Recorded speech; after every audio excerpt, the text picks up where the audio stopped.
Hi అండి. నమస్తే. Gang war 10వ భాగం. రోత్మన్స్ సిగరెట్ వెలిగించుకుని వాచ్లోకి చూసుకున్నాడు సామంత్. రాత్రి 10 గంటలైంది. ముస్తాక్ లేని లోటు స్పష్టంగా తెలుస్తుండగా చిరాగ్గా కదిలాడు సామంత్. ముస్తాక్ హత్య చేయబడకుండా ఉండుంటే ఈ డీల్ తను టేకప్ చేసి ఉండేవాడు. పూర్ ముస్తాక్. టైం అవుతోంది. తన కోసం తన అనుచరులు ఎదురు చూస్తూ ఉంటారు. బయలుదేరాలి. షూ అందుకుని లేసులు బిగించుకున్నాడు సామంత్. ఎంతగా మర్చిపోదామనుకున్నా ముస్తాక్ చావు అతన్ని అనుక్షణం కలవరపెడుతూనే ఉంది. తనకు తెలిసి అంత బ్రోటల్గా తమ గ్యాంగ్ మనిషి ఎవ్వరూ హత్య చేయబడలేదు. నిజంగా కరీముల్లా హత్య చేయించుంటాడా? బాణాలు వేసి చంపడం లాంటి కొత్త విధానాన్ని కరీముల్లా గ్యాంగ్ ఉపయోగించడం విడ్డూరంగా ఉంది. కత్తులు, పిస్తోళ్లు, చైన్లు, భాష తప్ప మరో భాష తెలియని కరీముల్లా కొత్త పద్ధతుల్ని ఉపయోగించి తమను భయపెట్టాలని చూస్తున్నాడా? డోర్ దగ్గర చప్పుడైంది. చప్పున తలెత్తాడు సామంత్. 18 ఏళ్ల ప్రశాంత్ తటపటాయిస్తూ నిలబడ్డాడు. ప్రశాంత్ సామంత్ తమ్ముడు. ప్రశాంత్ అంటే చక్రవర్తికి అమితమైన ప్రేమ. తమ మాఫియా రాకెట్ ఛాయలు కూడా ప్రశాంత్ మీద పడకూడదని అతన్ని నాగపూర్ పంపేసి అక్కడే హాస్టల్లో ఉంచి చదివిస్తున్నాడు. తన తండ్రికి అమితమైన పలుకుబడి, అంతకు మించి ఏదైనా చేయగల సామర్థ్యం ఉందని ప్రశాంత్కి తెలుసు. అంతకు మించిన వివరాలు తెలియవు. చక్రవర్తి ఆ వివరాలేమీ తెలుసుకోనివ్వలేదు. ప్రశాంత్ని ఇంటికి రప్పించడమే అరుదు. వచ్చిన వాణ్ణి బయట తిరగనివ్వకుండా అతని గదికే పరిమితం చేసి సెలవులు పూర్తి కాగానే కాలేజీకి స్వయంగా తీసుకువెళ్లి దించేసి వస్తాడు చక్రవర్తి. ఇంట్లో వీడియో లేటెస్ట్ పాప్ రికార్డ్స్తో ప్రశాంత్ కాలక్షేపం. ప్రశాంత్ కనబడగానే సామంత్లో చిరాకు అధికమైంది. ఎందుకురా నా గదిలోకి వచ్చావు? కరుగ్గా అడిగాడు. లోపలికి రాబోయిన ప్రశాంత్ బెదురుగా ఆగి, నాకేమీ తోచడం లేదన్నయ్య, నీతో కొంచెం సేపు కబుర్లు చెప్పుకుందామని వచ్చాను అన్నాడు తడబడుతూ. నీతో కబుర్లు చెబుతూ కూర్చోవడానికి నాకేమీ పనిపాట లేదనుకున్నావా? వెళ్ళి నీ గదిలో టీవీ ముందు కూర్చో, లేదంటే బుక్ ర్యాక్స్లో కొత్త పుస్తకాలు తిరిగేయి, వెళ్ళు. ప్రశాంత్ చిన్నబుచ్చుకున్న మొహంతో వెనక్కి తిరిగి వెళ్ళిపోయాడు. సామంత్ పెదాల మీదకి క్రూడ్గా చిరునవ్వు మెరిసింది. అతనికి ఎందుకో ప్రశాంత్ని చూస్తే అరికాల నుంచి మండుకొస్తుంది. తనకంటే వయసులో ఎంతో చిన్నవాడైన ప్రశాంత్ని తండ్రి ఒక వండర్ బాయ్లా, ఏ మలినాలు అంటని మైకలాంజీలో బొమ్మల అపురూపంగా చూసుకోవడం, తన తర్వాత ఈ ఎంపైర్ కాబోయే నాయకుడైన తనని నిర్లక్ష్యం చేయడం తలుచుకుంటే కోపంతో మండిపోతూ ఉంటుంది అతని అంతరంగం. తనకి పెద్దగా చదువు అబ్బలేదు. చిన్నతనం నుంచి చక్రవర్తి గ్యాంగ్ మనుషులే హీరోలుగా కనిపించేవారు సామంత్ కంటికి. అందుకే అతను చదువుకి స్వస్తి చెప్పి గ్యాంగ్ కమాండింగ్కి వచ్చాడు. అందుకు తండ్రి సంతోషిస్తాడనుకున్నాడు కానీ చక్రవర్తి అంతగా ఇష్టపడలేదు. కనీసం ప్రశాంత్ అయినా పెద్ద చదువు చదవాలని తల్లితో అంటూ ఉండడం వినే కొద్దీ ఈర్ష్యతో భగ్గుమనేవాడు సామంత్.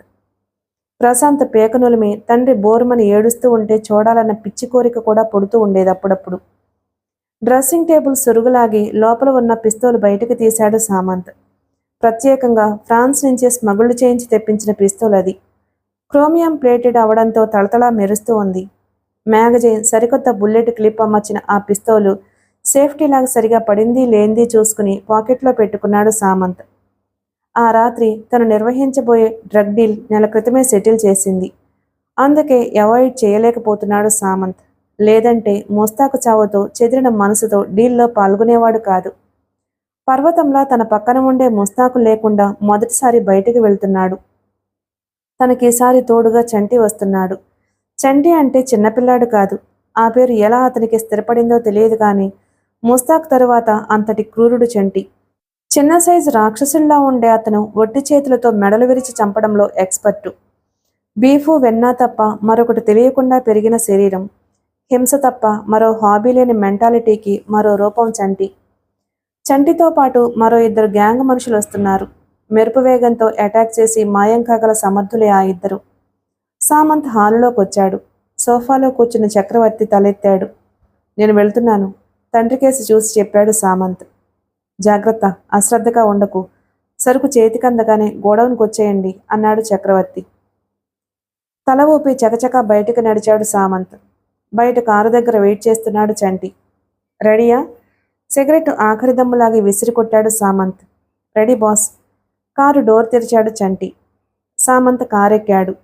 చంటి అతని పక్కన ఎక్కి కూర్చున్నాడు. అతని 2 అనుచరులు అంతా సీట్లలో సెటిల్ అయ్యారు. కారు కదిలి దూసుకుపోయింది. పావుగంట తరువాత ఒక జీపు చక్రవర్తి మ్యాన్షన్ ముందు ఆగింది.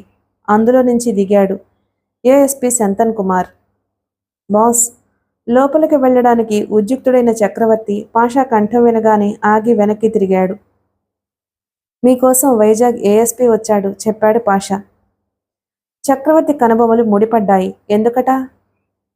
కారణం చెప్పడం లేదు, ఒకసారి మాట్లాడాలంటున్నాడు.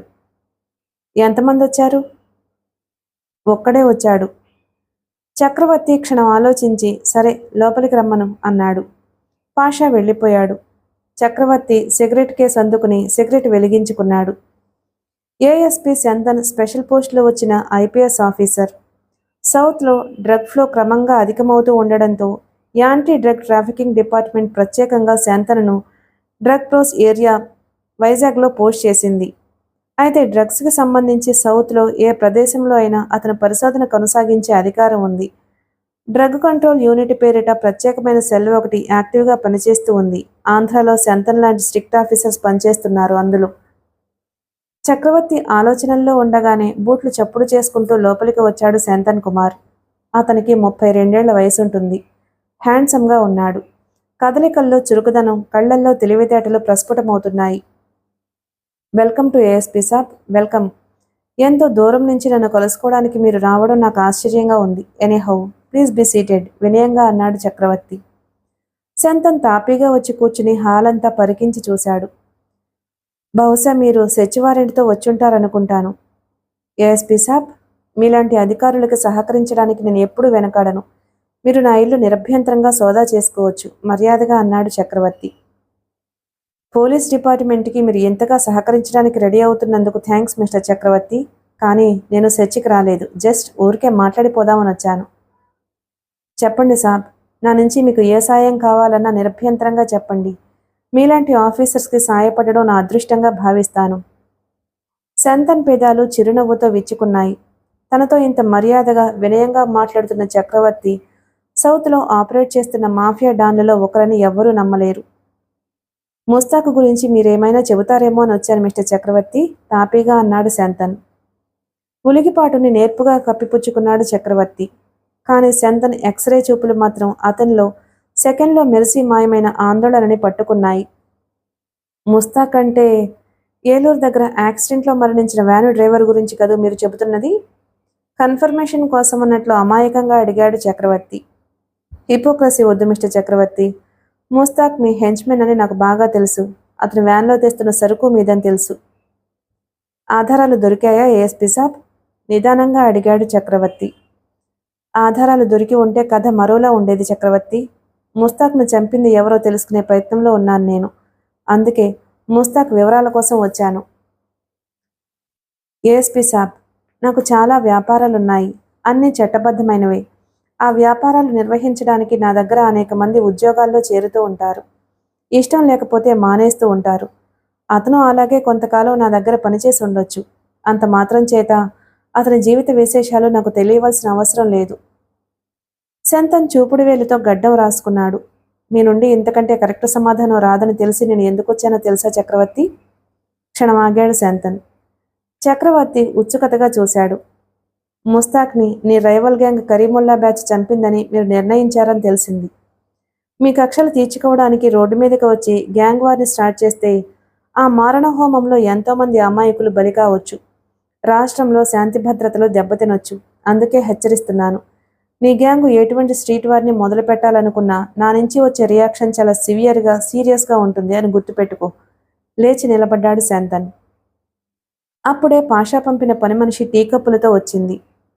శంతన్ కుమార్ సాబ్, మీరు నా మీద ఎన్ని నిందలు వేసినా నేను కోపం తెచ్చుకోను.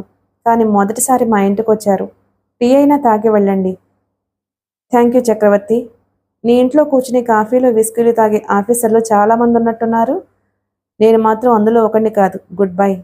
వెనక్కి తిరిగి బూట్లు టకటకలాడించుకుంటూ వెళ్ళిపోయాడతను. జీపు స్టార్ట్ అయిన శబ్దం వినిపించిన తరువాత పాషా వచ్చాడు చక్రవర్తి ముందుకు. వీడు మనకు కొరకరాని కొయ్య అవుతున్నాడు బాస్. రైట్ టైం చూసి వీడిని లేపేస్తే మనకి ప్రెషర్స్ కొంచెం తగ్గుతాయి అనుకుంటున్నాను. ఆలోచనతో గంభీరంగా ఉన్న చక్రవర్తికి సజెస్ట్ చేశాడు పాషా. తల అడ్డంగా ఊపాడు చక్రవర్తి. డిపార్ట్మెంట్ మనుషుల మీద తప్పదంటేనే చెయ్యెత్తాలి పాషా. ఈ ఒక్కడిని చంపితే మరో మేకులాంటి వాడు మన నెత్తి మీద దిగుతాడు. మనల్ని పట్టుకోవాలనే పద్మవ్యూహంలో తనే ఇష్టపడి ప్రవేశిస్తున్నాడు శంతన్. ఒకసారి ప్రవేశించాక ఎటుపోవాలో తెలియని అయోమయ స్థితి ఎలా సృష్టించాలో నాకు బాగా తెలుసు. నేను లంచగొండి ఆఫీసర్తో పాటు అప్పుడప్పుడు ఇలాంటి నిజాయితీ పరుల్ని కూడా ట్యాకిల్ చేసేవాణ్ణి. Let him play in his own ground. But Shantan కదలికల్ని మాత్రం గమనించే ఏర్పాట్లు చేయించు. అతని office phone, residence phone tap చేయించు. అది చాలు. ఆరిపోయిన సిగరెట్ని యాష్ట్రేల్లో కుక్కాడు చక్రవర్తి. ఆదమరుపులో ఉండగా దొంగ దెబ్బ తీసి ఉంటాడు ఆ లుచ్చా కరీముల్లా. అందుకే ముస్తాక ఖతమైపోయాడు. లేదంటే మన మీదకి అటాక్ చేయడానికి వాడికి ఖలేజా ఉండొద్దు. బండపేదాలు నాలుకతో రాసుకుంటూ అన్నాడు చంటి. అన్యమనస్కంగా తల ఊపాడు సామంత్. రాత్రి 11 గంటలైంది. లింగంపల్లి నుండి న్యూ ఇండస్ట్రియల్ ఎస్టేట్ కేసి దూసుకుపోతుంది black colour van. Van drive చేస్తున్న చంటి పక్కన కూర్చుని ఉన్నాడు సామంత్. వెనక సీట్లో 2 అనుచరులు కూర్చుని ఉన్నారు. వారితో పాటు 2 కేజీల హెరాయిన్ కూడా వ్యాన్లో ఉంది. ఇంటి దగ్గర బయలుదేరిన క్షణం నుంచి వ్యాన్ పికప్ చేసుకుని ఎక్స్చేంజ్ స్పాట్లో హెరాయిన్ అందుకుని తిరిగొచ్చే ఈ క్షణం వరకు ఒళ్ళంతా కళ్ళు చేసుకుని మరీ అలర్ట్గా ఉన్నాడు సామంత్. కరీముల్లా గ్యాంగ్ స్ట్రైక్ చేస్తే ఎదుర్కోవడానికి సర్వసన్నద్ధులై ఉన్నారు అతని అనుచరులు. ఎందుకైనా మంచిదని 1/2 డజను హ్యాండ్ గ్రెనేడ్లు కూడా వెంట తెచ్చాడు చంటి. కానీ ఎక్కడ అపశృతి లేకుండా ఎవ్వరూ ఫాలో అవ్వకుండా పని ముగించుకుని తిరిగొచ్చేస్తున్నారు వాళ్ళు. డీల్ దాదాపు సక్సెస్ అయినట్లే. హెరాయిన్ని ఎస్టేట్లో ఉన్న తమ స్మాల్ స్కేల్ ఇండస్ట్రీ గోడౌన్లోకి చేర్చేస్తే తమ బాధ్యత తీరిపోతుంది. షెడ్ ముందు వ్యాన్ ఆగగానే గోర్ఖా పరిగెత్తుకొచ్చి సామంత్కి సెల్యూట్ చేశాడు. చంటి తన అనుచరులకు సైగ చేశాడు. వారు షెడ్డు షట్టర్స్ లాక్ తెరిచి షట్టర్స్ పైకి లేపారు. వ్యాన్ని సరాసరి షెడ్లోకి పోనిచ్చాడు చంటి. సామంత్ కూడా లోనికి నడవగానే షట్టర్స్ కిందకి లాగేశారు అతని అనుచరులు. గోర్ఖాతో పాటు కాపలాగా బయట నిలబడి ఉన్నారు వారు. పొడుగాటి షెడ్లో ఒక పక్కన అసెంబ్లింగ్ టేబుల్స్ ఉన్నాయి. వాటి మీద సగం సగం అసెంబ్లింగ్ చేయబడిన టీవీ సెట్లు వరుసగా ఉన్నాయి. షెడ్డు సగంలో అడ్డంగా గోడ, దానికో తలుపు ఉన్నాయి. వ్యాన్ ఆపిన చంటి కిందకి దిగి ఆ తలుపు లాక్ తెరిచాడు. చీకట్లోకి అడుగుపెట్టారు ఇద్దరు. సామంత్ పెన్నుటాచి వెలిగించాడు. మధ్యలో చిన్న టేబుల్ ఉంది. దాని మీద 4 టీవీ సెట్స్ ఎడమెడంగా పెట్టబడి ఉన్నాయి.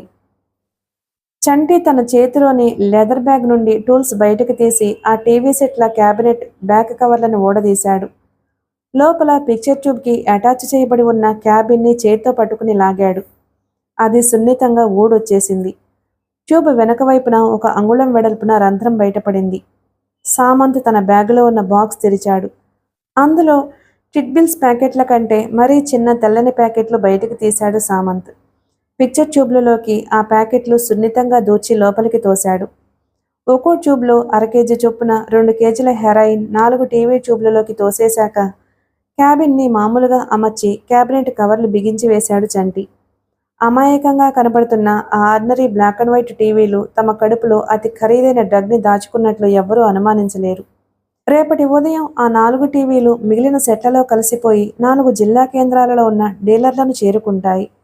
హెరాయిన్ ఉన్న టీవీని తమ ఏజెంట్ ఆ రోజే కాపేసి తీసుకుపోతాడు. అతని ద్వారా అవి కస్టమర్లను చేరుకుంటాయి. ఆపరేషన్ పూర్తవగానే తేలిగ్గా నిట్టూర్చే డాక్టర్లాగా హ్యాపీగా ఫీల్ అవుతూ వెనక్కి తిరిగారు చంటి సామంత్. అప్పుడు వినిపించిందో చిన్న శబ్దం. ముందు ఏదో ఎలుక పరిగెత్తిన చప్పుడు అనుకున్నాడు చంటి. ఆ శబ్దం వినపడిన వైపు చూసేసరికి తన కళ్ళను తానే నమ్మలేకపోయాడు. ఎత్తుగా పేర్చబడి ఉన్న ఖాళీ క్యాబినెట్ వెనక నుంచి చీకట్లో బయటికి వచ్చిందో బలమైన ఆకారం. అదిరిపడ్డ చంటి చెయ్యి అప్రయత్నంగా ప్యాంటు పాకెట్లోని చాకు మీదకి పోయింది. సామంత్ హెచ్చరించి చాకు బయటకు లాగాడు చంటి. సామంత్ తల తిప్పి చూసేసరికి ఆ ఆకారం టేబుల్ అవతల వైపుకి వచ్చి నిలబడింది. సామంత్ మెరుపులా పిస్తోలు లాగాడు బయటికి. సేఫ్టీ రిలీజ్ చేసి ఆ ఆకారానికి పిస్తోలు గురిపెట్టాడు. చీకటి ఆ షెడ్లో ఎంత చిక్కగా ఉందంటే తమకి 10 అడుగుల దూరంలో నిలబడ్డ ఆ వ్యక్తి ఆకారం కేవలం నీడలా కనబడుతుంది అంతే. ఆ వ్యక్తి నిరాయుధుడిగా నిలబడి ఉన్నాడని గ్రహించగానే అమితమైన ధైర్యం వచ్చేసింది సామంత్కి. బద్మాష్, ఎవరివే నువ్వు? అరిచాడు చంటి. ఆ వ్యక్తి శిలలా నిలబడి ఉన్నాడు. సామంత్ చేతిలో పెంటాచి వెలిగించబోయాడు. షెడ్లో మరో మూల నుంచి ఝంకారం చేస్తూ దూసుకువచ్చింది ఒక వస్తువు. శబ్దం వినేలోపే గులకరాయి బలంగా సామంత్ చేతికి తగిలి పెంటాచిని ఎగరగొట్టింది. సామంత్ అదిరిపడి రివాల్వర్ని ఫైర్ చేయబోయాడు. మరో గులకరాయి వేగంగా రెండవ చేతిలోని రివాల్వర్ను ఎగరగొట్టింది. బిత్తరపోయాడు సామంత్. శిలలా నిలబడిన వ్యక్తి నిర్వేదంగా ఆ ఇద్దరినీ చూస్తున్నాడు. కనురెప్ప కూడా కదల్చకుండా దీక్షగా. సామంత్కి అర్థమైంది తమను ట్రాప్ చేశారని. షెడ్లో కనిపించే వ్యక్తి మాత్రమే కాక ఇంకా అతని అనుచరులు కూడా ఉన్నారు. చీకట్లో కూడా గురి చూసి తన చేతుల్లో టార్చి రివాల్వర్ ఎగరగొట్టారంటే వాళ్ళు సామాన్యులు కారు. చంటి సామంత్ భంగపాటు గమనించగానే ఆలస్యం చేయకుండా చేతిలోని చాకుతో ఆ వ్యక్తి మీదకి దూకాడు. అప్పుడు కదిలాడు ఆ వ్యక్తి. చాకుతో మీదకు వచ్చిన చంటికి జరుగుతున్నదేమిటో అర్థమయ్యేలోపే తన చేతి మణికట్టు అతని పిడికిల్లో ఇమిడిపోవడం, మరో పిడికిలి తన గడ్డాన్ని పగలగొట్టడం జరిగిపోయాయి. 4 గంటల క్రితం తాగిన విస్కీ కడుపులో నుంచి గొంతులోకి తన్నుకొచ్చినట్లు ఉక్కిరిబిక్కిరయ్యాడు చంటి. చాకు ఉన్న చేతి మణికట్టును బిగించిన పిడికిలి బలంగా చేతిని వెనక్కి విరిచేయసాగింది. చంటి ఏలుగొడ్డులా అరిచాడు. బాధ, శరీరంలో నరాలన్నింటినీ మెలిపెడుతున్నంత బాధ.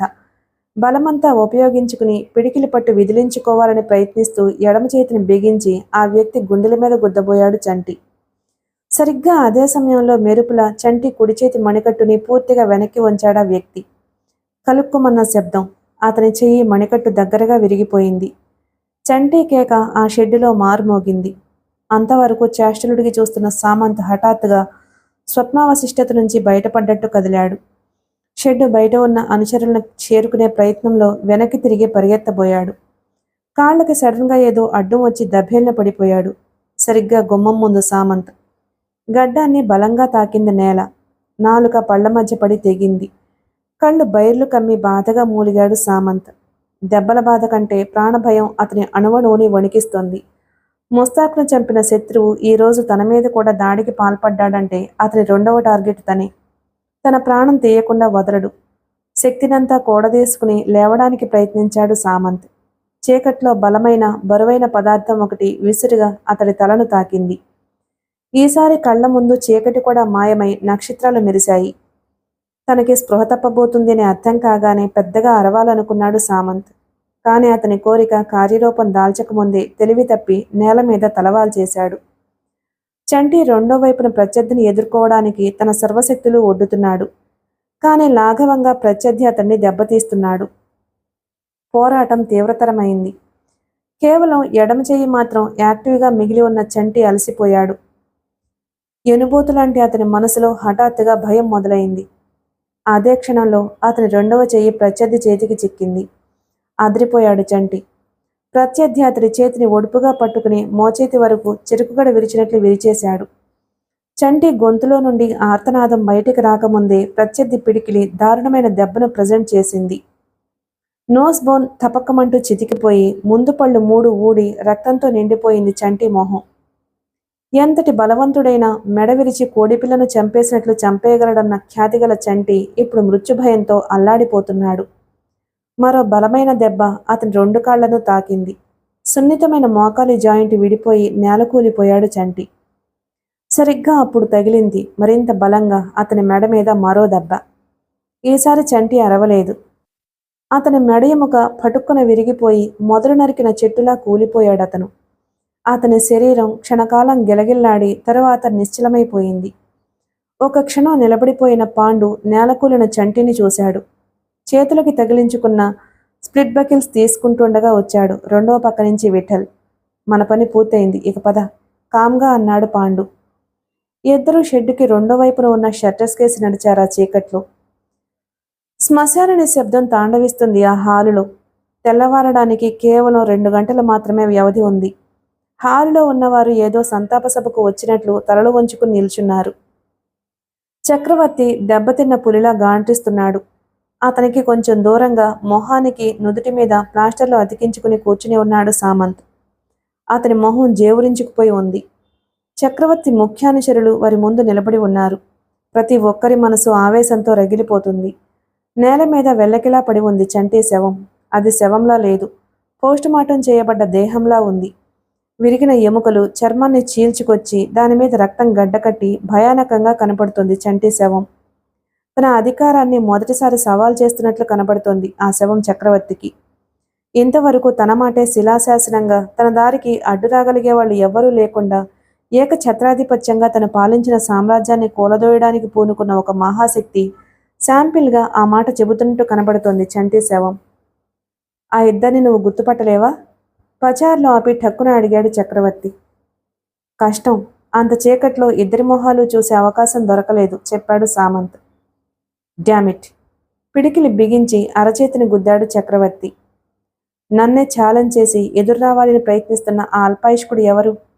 ఎవరికి ఈ భూమి మీద నూకలు చెల్లిపోయాయి? ఎవరూ మాట్లాడలేదు. బాస్!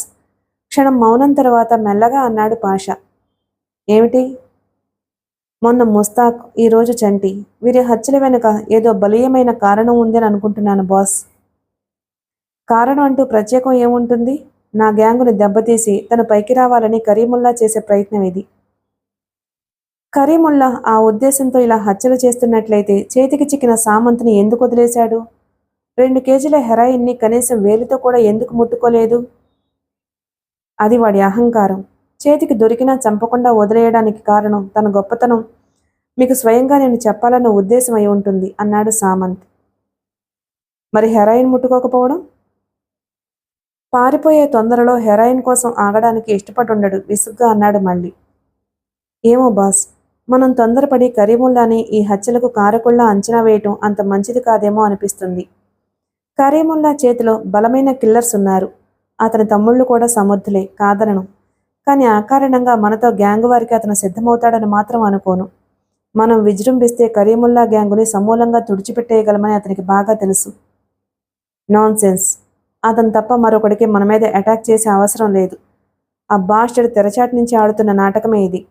ముస్తాక్ని చంటిని మర్డర్ చేసినందుకు వాడి 9 మంది తమ్ముళ్లను లేపేస్తే మళ్ళీ మన జోలికి రాడు ఆ బాడఖవ్ కరీముల్లా అరిచాడు సామంత్. చక్రవర్తి ఆలోచనలు ఒక రూపు సంతరించుకున్నట్లు, రేపు మీటింగ్కి మన వాళ్ళు అందరూ అటెండ్ అవుతున్నారు కదూ? పాషాని అడిగాడు. తల ఊపాడు పాషా. వెల్, కరీముల్లా మీద వారు ప్రకటించే ముందు మనకి సహాయ సహకారాలు అందిస్తున్న గ్యాంగులను కూడా సంప్రదించడం మంచిది. వాళ్లు కూడా అంగీకరిస్తే 2 రోజుల్లో కరీముల్లా గ్యాంగుని నామరూపాలు లేకుండా నాశనం చేసేస్తాను అన్నాడు గంభీరంగా. నాన్సెన్స్! ఇది మన గ్యాంగు పరువు ప్రతిష్టలకు సంబంధించిన విషయం. దీని గురించి ఆ చిల్లర ముఠాల నాయకులు అంగీకారం తీసుకోవడం అనవసరం సర్రున లేచాడు సామంత్. కాదు, చాలా అవసరం. ఇంతవరకు మన తరపున పనిచేస్తున్నారు వాళ్ళు. వాళ్లకు చెప్పకుండా మనం మరో గ్యాంగు మీద వారు ప్రకటించడం వల్ల నష్టమే తప్ప లాభం లేదు. ఇది నా నిర్ణయం, దట్స్ ఆల్. సామంత్ చివ్వున లేచి విసురుగా నేల అదిరేలా అడుగులు వేస్తూ లోపలికి వెళ్ళిపోయాడు. అతని ఫీలింగ్స్తో నిమిత్తం లేనట్లు మీటింగ్ ఏర్పాటు దగ్గరుండి చూడు. ముఖ్యంగా అతని మనసులో రకరకాల ఆలోచనలు వికృతంగా నాట్యం చేస్తున్నాయి. సౌత్లో డ్రగ్ ట్రాఫికింగ్కి మూల స్తంభాలు చక్రవర్తి వంటి 4 మాఫియా డాన్లు. అయితే వీరి తరపున డీలర్లుగా డ్రగ్స్ను కస్టమర్ వరకు చేర్చేవాళ్లు వేరే ఉన్నారు. చక్రవర్తి ద్వారా సరుకుని వాడకంలోకి తీసుకువచ్చేవారు మొత్తం 12. 4 స్టేట్లలో అతని తరపున బిజినెస్ చేసే మాఫియా లెఫ్టినెంట్లు వీరు. వీరికి స్వతంత్రంగా ముఠా ఉంటుంది. వీళ్ళు ఏ మాఫియా డాన్ తరపున పనిచేయాలి అని నిర్ణయించుకుంటారు, అది వారిష్టం. ఇటువంటి లెఫ్టినెంట్లు ఎంతమంది ఉంటే ఆ మాఫియా డాన్ ఆధిపత్యం అంత బలంగా ఉన్నట్టు లెక్క. చక్రవర్తి తరపున పనిచేస్తున్న లెఫ్టినెంట్లు చాలా కాలంగా అతని ఏజెంట్లుగా పనిచేస్తున్నారు. నిజానికి చక్రవర్తికి సగం పైగా బలం వారే. అంతర్జాతీయంగా తనకి ఉన్న కనెక్షన్ల ద్వారా మాదక ద్రవ్యాలను స్మగుల్ చేయటం వరకు అతడు నిర్వహిస్తే, ఆ తరువాత అతి ముఖ్యమైన పని ఆ డ్రగ్స్ని జనబాహుళ్యంలోకి తీసుకురావడం, అమ్మకాలు ఈ లెఫ్టినెంట్లు చూసుకుంటారు. తన డ్రగ్స్ రాకెట్లు మూలస్తంభాల దగ్గర తన సహచరులు సంప్రదించకుండా తన ప్రత్యర్థి మీద యుద్ధం ప్రకటించడం అంత మంచిది కాదన్న ఉద్దేశంతోనే వాళ్లను తన బార్లో సమావేశానికి ఆహ్వానించాడు చక్రవర్తి. ఆ రోజు రాత్రి 10 గంటలకు బార్ మూతబడింది. తర్వాత గంటకి ఒక్కటొక్కటే కార్లు వచ్చి ఆగడం ప్రారంభించాయి. ముందే అక్కడ హాజరైన పాషా వస్తున్న లెఫ్టినెంట్లను ఆదరంగా ఆహ్వానించి లోనికి పంపుతున్నాడు. రాత్రి 11:30కి చక్రవర్తి సామంతుతో సహా వచ్చాడు. అప్పటికే రెస్టారెంట్లో వెనక భాగంలో ఉన్న చిన్న హాలులో కూర్చుని అతిథి సత్కారాలు అందుకుంటున్నారు చక్రవర్తి ముఖ్యానుచరులు. చక్రవర్తి సామంతుతో ఏసీ హాల్లోకి అడుగుపెట్టగానే అందరూ లేచి నిలబడి గౌరవంగా నమస్కారాలు చేశారు. చక్రవర్తి తెచ్చిపెట్టుకున్న చిరునవ్వుతో అందర్నీ చూసి తలాడిస్తూ పొడుగాటి టేబుల్ చివరన రాజసింహాసనంలో ఉన్న ఎత్తైన కుషన్ చైర్లో కూర్చున్నాడు. అతని పక్క సీట్లో తను కూర్చున్నాడు సామంత్. ఒక మల్టీనేషనల్ కంపెనీ బోర్డు మీటింగ్ స్థాయిలో ఆ సమావేశం ప్రారంభమైంది. ఫ్రెండ్స్, గంభీరంగా కదిలాడు చక్రవర్తి. ఈ సమావేశంలో మీకు అతి విషాదకరమైన ముస్తాక్ చంటీల హత్యల గురించి చెప్పవలసి రావడం నాకు చాలా బాధ కలిగిస్తుంది. మన వ్యాపారానికి ఎంతో సాయపడిన ఆ ఇద్దరినీ కోల్పోవడం మనకు నిజంగా చాలా పెద్ద లోటు ఆగాడతను. అందరి దృష్టి చక్రవర్తి మీదే ఉంది. ముస్తాక్ చంటీలను ఎవరో దారుణంగా హత్య చేశారనే వార్తలు అందిన క్షణం నుండి చక్రవర్తి ఆహ్వానాన్ని ఎక్స్పెక్ట్ చేస్తూ ఉన్నారు వారు. అతను ఏం చెబుతాడా అని ఆసక్తిగా చూడసాగారు. మన మనుషుల్ని హత్య చేయడానికి ఈ రాష్ట్రంలో ఎవరికీ గుండె ధైర్యం లేదని గర్వంగా అనుకునే మనల్ని తిరుగులేని దెబ్బ కొట్టారు మన శత్రువు. మనం ఇప్పుడు చూస్తూ కూర్చుంటే మన వాళ్లను ఒకరినొకరి పైకి పంపేందుకు ఆ శత్రువు వెనకాడడని, దాని పర్యవసానంగా మన గ్యాంగ్ పతనమవుతుందన్న భయంతో మిమ్మల్ని ఈ సమావేశానికి ఆహ్వానించాను. దెబ్బకు దెబ్బ తీయకపోతే ఇప్పుడు మనకి ఉన్న పలుకుబడి పరువు మట్టిలో కలిసిపోతాయి. మన వ్యాపారమే కుంటుపడిపోతుంది. మన శక్తి సామర్థ్యాలు శత్రువుకి రుచి చూపించక తప్పని పరిస్థితి వచ్చింది. మీ అందరి అనుమతితో నేను మన శత్రువుకి గుణపాఠం నేర్పాలనుకుంటున్నాను. మీ అభిప్రాయాలు కూడా చెప్పండి. చక్రవర్తి సాబ్, ఇంతకీ మన వాళ్లను ఎవరు మర్డర్ చేశారో తెలుసుకున్నారా? కర్ణాటక నుంచి వచ్చిన గౌడ అడిగాడు. చూచాయిగా తెలిసింది. మన వాళ్లను మర్డర్ చేసింది కరీముల్లా గ్యాంగ్ అని. అందరూ మొహమొహాలు చూసుకున్నారు. కరీముల్లా ఈ మర్డర్లు చేయించాడా? నివ్వెరబోయాడు విజయనగరం నుంచి వచ్చిన నాయుడు. నమ్మలేకపోతున్నాను సాబ్. అసలు కరీముల్లా మన గ్యాంగు మీద ఎందుకు కక్ష కట్టాడు? ఇబ్బందిగా కదిలాడు చక్రవర్తి. చాలా చిన్న కారణం. మన సామంత్ అనుకోకుండా కరీముల్లా పంపుతున్న సరుకు దారిలో స్వాధీనం చేసుకున్నాడు. ఆ కక్షతో మన మనుషుల మీద కరీముల్లా పడ్డాడు. హాలులో నిశ్శబ్దం అలుముకుంది. సన్నటి గుసగుసలు వినిపించసాగాయి. అసహనం ఎక్కువైపోతుంది చక్రవర్తికి. చెప్పండి, కరీముల్లాకి మీరు ఏ శిక్ష విధించాలో చెప్పండి. సహనం ప్రదర్శించాడు చక్రవర్తి. సాబ్, ముందుగా కరీముల్లా ఈ హత్యలు చేయించాడన్న దాఖలాలు ఏమైనా కనిపించాయా? ఒకతను మెల్లగా అడిగాడు. అతని కేసి తీవ్రంగా చూశాడు చక్రవర్తి. నా మాట చాలదా? పదునుగా ఉంది అతని గొంతు. అది కాదు సాబ్, మరో లెఫ్టినెంట్ అందుకున్నాడు. కరీముల్లా గ్యాంగ్ మనతో పోల్చుకుంటే చాలా చిన్నది. దాని ఉనికి కూడా అత్యల్పం. అటువంటి చిన్న ముఠ మన మనుషుల జోలికి వచ్చి మన కోపానికి గురి కాదు. ముఖ్యంగా కరీముల్లా అలాంటి బేవకూఫ్ కాదు. నిర్ధారించుకోకుండా మనం కరీముల్లా గ్యాంగు మీదకి యుద్ధానికి దిగితే జరిగే హత్యల వల్ల లాభం కంటే నష్టమే ఎక్కువ జరుగుతుంది. తెరచాటున సాగిపోతున్న మనం రోడ్డు మీదకి వస్తే ఇంతవరకు మన కార్యకలాపాలను సీరియస్గా పట్టించుకుని ప్రభుత్వం కూడా తప్పనిసరిగా మన మీదకి దృష్టి మరలిస్తుంది. అది మనకు ఎంతవరకు మంచిది? మీరే చెప్పండి సాబ్. చక్రవర్తి మాట్లాడలేదు. ఆ మాటల్లో నిజం 100% ఉందని అతనికి తెలుసు. అసలు కరీముల్లా లాంటి ఛోటా స్మగ్లర్ సరుకుని మనం అడ్డగించి తప్పు చేశాము. గతంలో నిర్ణయించుకున్న ప్రకారం మరో గ్యాంగు వ్యాపారానికి మనం అడ్డు వెళ్ళకూడదు. సామంత్ కస్తున లేవబోయాడు. చక్రవర్తి రాకాసి చూపు అతని నోరు నొక్కేసింది. అయితే మీ సలహా ఏమిటి? నిదానంగా అడిగాడు చక్రవర్తి.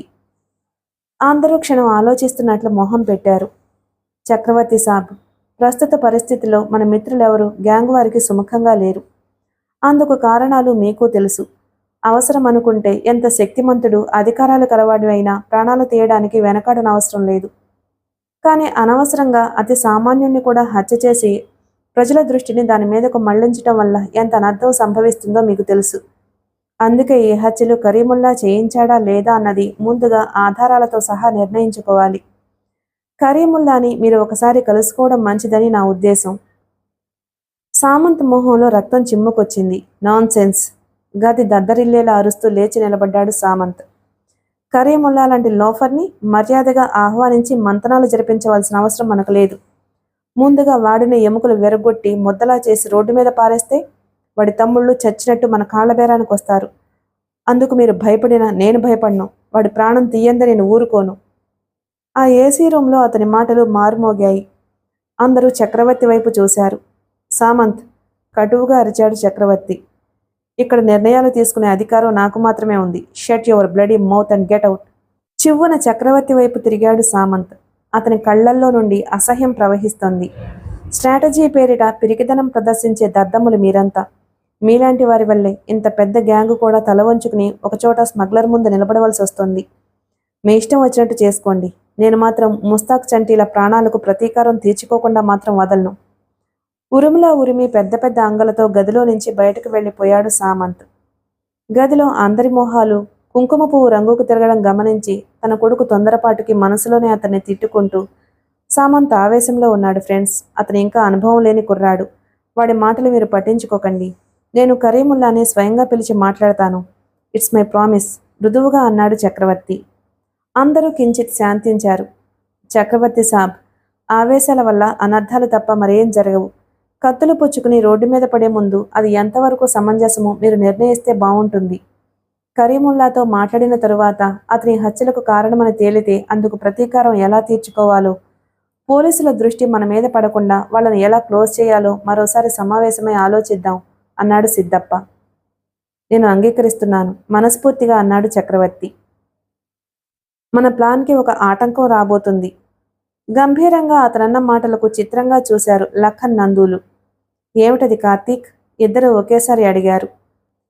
కరీముల్లాని చక్రవర్తి కలుసుకోబోతున్నాడని పాండు న్యూస్ పంపాడు.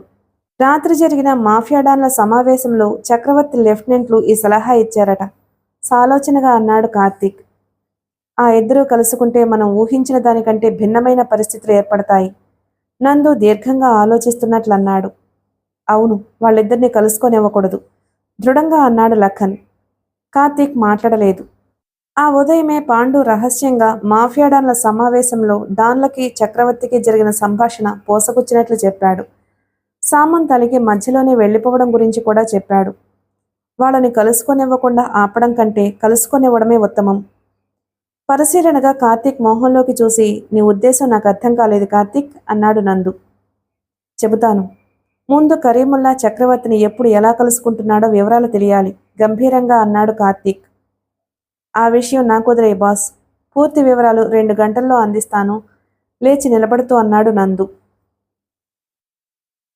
మిగిలిన కథ తరువాయి భాగంలో విందాం. Please like and subscribe my channel. Thank you.